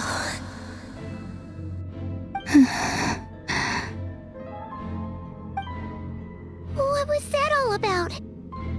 Was that the goddess of the iridescent moon? Oh, It sounded like she was speaking to a long-lost friend. But none of us have ever met her before, right? Perhaps. She took me for the goddess of the frost moon she once knew. For a fading soul like hers, our auras must be too similar to tell apart. But anyway, we've got the iridescent moon's marrow now. That should help you regain your strength, right? Alright, time to leave this place and meet back up with Arlecchino. Let's go!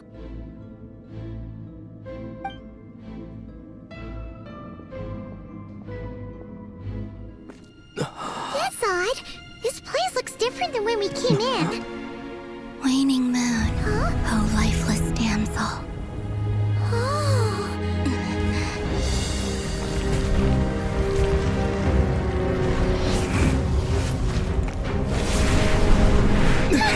Hurry! The place is collapsing! It wants to trap us here. Who's it? The Abyss? Now we've taken the moon marrow. All that's left here is a dark will. It will show us no mercy.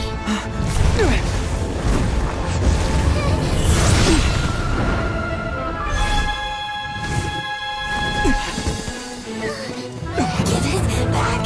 The crimson moons! My marrow! My heart!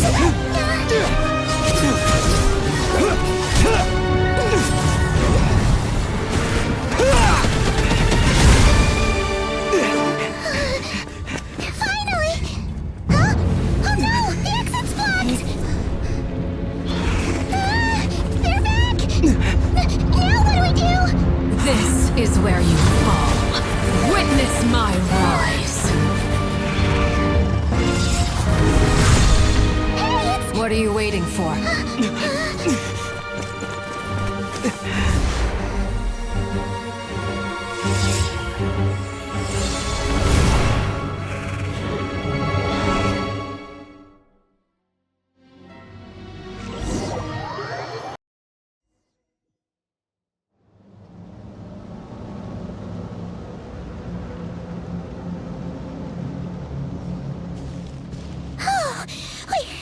We made it! Was that you, Arlecchino? Did you save us? Wait, your hands! They're... Oh, this? Don't worry. It's a small price to pay. The Abyss wanted to trap you inside, and I defied its will by bringing you out. No wonder it's a little angry.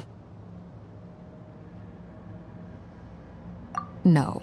I have paid the price, albeit a small one, and it cannot be undone. My hands have already fused with the Abyss. Purification would simply destroy whatever's left of them. But surely... Oh... We're so sorry, Arlecchino. Paimon can't believe you'd make a sacrifice like this for us. As much as I'd like to call it a favor, the truth is I was simply holding up my end of the deal. Well, Columbina. Yes, you did your part. And as promised, I will leave the iridescent moon's marrow in your care. From this day forth, may the two worlds' flames burn ever more brightly.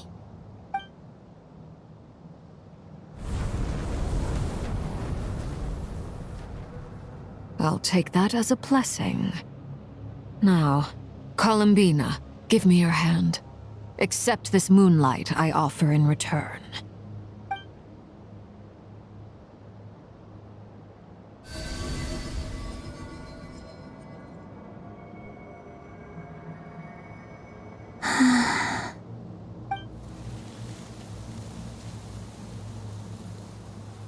Feeling stronger? Hey, Columbina! Are you okay? I'm fine. Our powers are a little at odds, that's all. By the Frost Moon's authority alone, wielding the power of the other moons was always going to be a stretch. Still, I think it's fair to say that your strength has returned, at least to the level it was at as Third Harbinger. It's still not enough. There's no way I can hope to challenge Rayrear like this. Just one more ray of moonlight, if you would. It's okay. I can take it.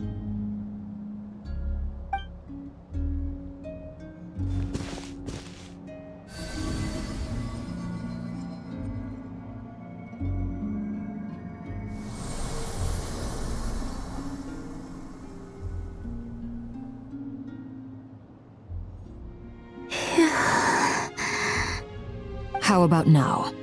Fighting fit? At the very least, I won't have to stay hidden like before. I want to see him gone from Not Cry. The Ray here of Solnari and his wild hunt must be sent back where they belong. Well, it's good to have something to aim for. You certainly seem more alive now than you did earlier. When I first met you, you didn't strike me as a ray of moonlight. More like a wisp of fog drifting in from who knows where, ready to scatter at the first sign of a breeze. But now, you're full of vitality, just like the frost moon, once the brightest of them all. May you keep shining, Columbina. This is who you are. Thank you. Look after yourself too, Arlecchino. I know you have plans of your own, and that's why you're always seeking to grow stronger. But whatever you're after, don't let the Abyss take a hold of you. I do not wish to see you go down the same path as Rayrear. I appreciate the concern, Columbina. Although perhaps it's time you took a new name. A new name? Kutar, the Moon Maiden, Columbina. They're nothing more than code names. They describe who she is and the roles she's played, but they're not her real name. We often use code names in the House of the Hearth, too. But it's knowing your real name that keeps you grounded. Up till now, you've been living a wandering life, so you've probably never really cared. All I'll say is this. Once you've defeated Rayrear, give it some thought. All right, that's it from me. I'll get you back safely first, then go meet up with Sandrone. You're the best!